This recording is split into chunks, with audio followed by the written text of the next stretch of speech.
Lo de Venezuela ayer.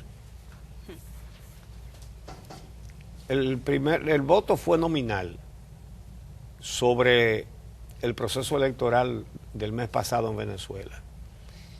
Y le tocó a la República Dominicana votar primero.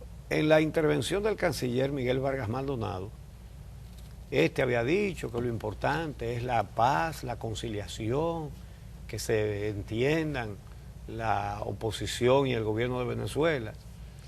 Y dijo que aquí fracasó ese diálogo porque son irreconciliables, porque ninguna de las dos partes quería acuerdo ninguno. Bueno, vamos a ver cada cosa, pero lo primero es que hubo una votación con 19 votos a favor para declarar ilegítimo el proceso electoral venezolano.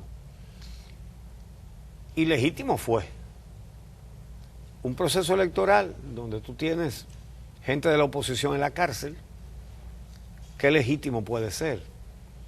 Además, una sorpresa, Maduro dijo, tal día hay unas elecciones, y punto. Ahí nadie opina, nadie puede opinar.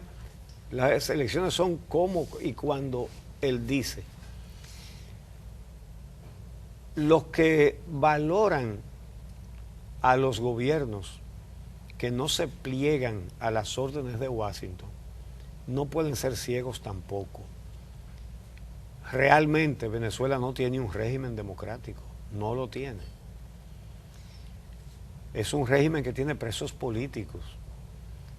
Es que el que se expresa sabe que puede caer preso. El que hace actividad política de oposición sabe que puede caer preso, porque muchos han caído presos.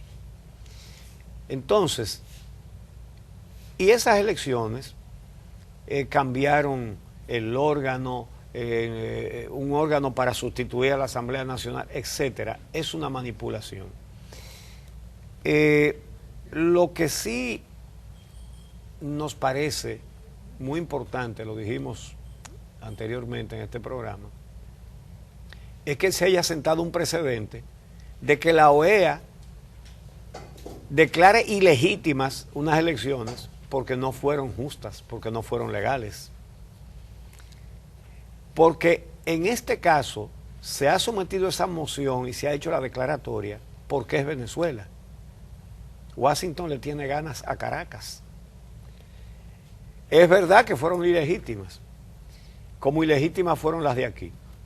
Y pregúntenle a la misión de observadores de la misma OEA que vino aquí a observar estas elecciones, para que ustedes vean cuál fue su veredicto.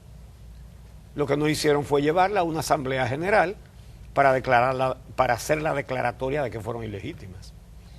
Qué buen precedente. Es de esperar, sin embargo, que esto no se haga solo con los países que no están bajo el dominio de Washington, como es el caso de Venezuela, sino que se haga con todos. Porque miren, esa presión internacional es necesaria. Es lo que decimos siempre sobre los derechos humanos. Hay temas en los que ningún país puede tener soberanía. Usted no puede tener soberanía para asesinar, por ejemplo, a contrarios políticos. Por eso es que los dictadores siempre son nacionalistas. Por eso no es una casualidad que el partido de Hitler sea el nazi, partido nacionalsocialista, sí, nacionalista. Es por eso. Bueno, pues de la misma manera, no debería existir soberanía para hacer trampas en política y para robarse elecciones. Es sano, repito, es sano, aunque no esté bien intencionado en su origen, es muy sano el precedente que se ha establecido cuando la OEA declara ilegítimas las elecciones de Venezuela. Ahora, Uchi, también creo que la manera en la que funcionó la asamblea ayer fue interesante, porque hemos criticado aquí la manera en la que se ha manejado el secretario general de la Organización de Estados Americanos con relación al tema de Venezuela en los últimos meses. Sí. Porque ha tomado partido y se ha comportado en muchas ocasiones más casi como un ente político y no como el presidente de un órgano que tiene que buscar salidas consensuadas y que tiene que determinar incluso si habrá sanciones, como en este caso ha ocurrido. También llama la atención la posición de República Dominicana, porque el discurso de Miguel Vargas Maldonado como canciller del país en la asamblea ayer generaba muchísimas expectativas, porque República Dominicana tradicionalmente, como aliado de Venezuela y como beneficiario de algunos de los programas más importantes del chavismo, había optado por abstenerse en situaciones donde se votaban resoluciones de este tipo o optaba por votar en contra de este tipo de resoluciones. Así que hay un cambio en la manera en la que República Dominicana funciona dentro de la OEA con relación al tema venezolano. Y es que la forma en la que se desarrollaron estas elecciones ha sido cuestionada por países incluso que en algún momento ni han marcado posición con relación al tema de Venezuela, porque fue burda la forma en la que se organizó y se orquestó este proceso electoral, boicoteando un proceso de diálogo que estoy totalmente de acuerdo con las palabras que expresó el canciller. Decía, fue difícil vencer la falta de intención que tenían las partes en lograr un acuerdo en el diálogo que se desarrolló en República Dominicana. O sea, poner a un presidente de relajo, porque creo que cuando el presidente Danilo Medina dice que no estaría de acuerdo ni siquiera con que lo convoque a un diálogo, no dice, conmigo no han hablado y no sé si estaría en disposición, es porque al presidente de República Dominicana lo hacían esperar por horas en la Cancillería, conociendo todo, que tiene responsabilidades y que es una persona sumamente puntual y organizada. Y aquí había que esperar a ver que llegara el gobierno, que llegara la oposición venezolana. O sea, no se veía una intención de llegar a un diálogo.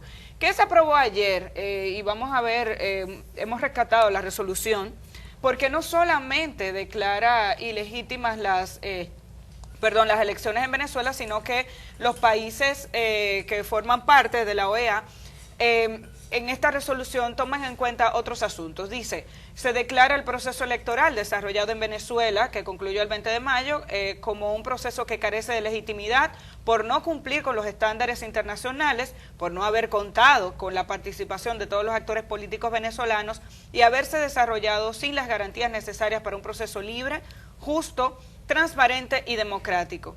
En adición a eso, resuelve en esta resolución reafirmar que solo a través del diálogo nacional, con la participación de todos los actores políticos y otros actores interesados venezolanos, se podrá alcanzar la reconciliación nacional y acordar las condiciones indispensables para celebrar un nuevo proceso electoral que refleje realmente la voluntad de los ciudadanos venezolanos y resuelva de manera pacífica la actual crisis. Y este punto es importante porque apunta hacia que la solución se encuentre dentro de Venezuela.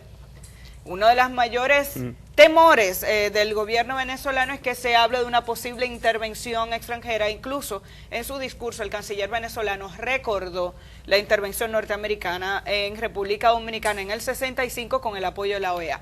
El punto 3, y lo ven ahí subrayado, consiste en reiterar que ha ocurrido una alteración inconstitucional del orden constitucional de la República Bolivariana de Venezuela. Y en el punto 4, urgir al gobierno de Venezuela a dar pasos para garantizar la separación e independencia de los poderes constitucionales y restaurar la plena autoridad de la Asamblea Nacional, del Estado de Derecho y las garantías y libertades de la población. A partir de ahí, son 9 puntos, tratan el tema humanitario, pedirle o urgir al gobierno de Venezuela que acepte ayuda humanitaria, instar a los Estados miembros a implementar medidas para atender la emergencia epidemiológica, y así una serie de acciones que vendrían a ayudar a disminuir los problemas sociales que se han detectado existen en Venezuela y que el gobierno venezolano ha negado en múltiples ocasiones. Así es. Había una propuesta que no se aprobó, que era condenar el asunto de los presos políticos en Venezuela. No sé por qué eso no se hizo. ¿Hay presos políticos? ¿Alguien puede dudar eso?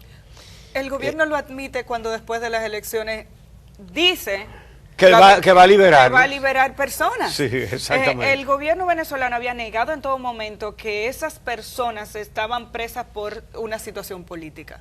Y estamos hablando de líderes de la oposición que manifestaron en sus discursos lo que planteaban y posteriormente se les acusó de revoltosos, de lo que fuera.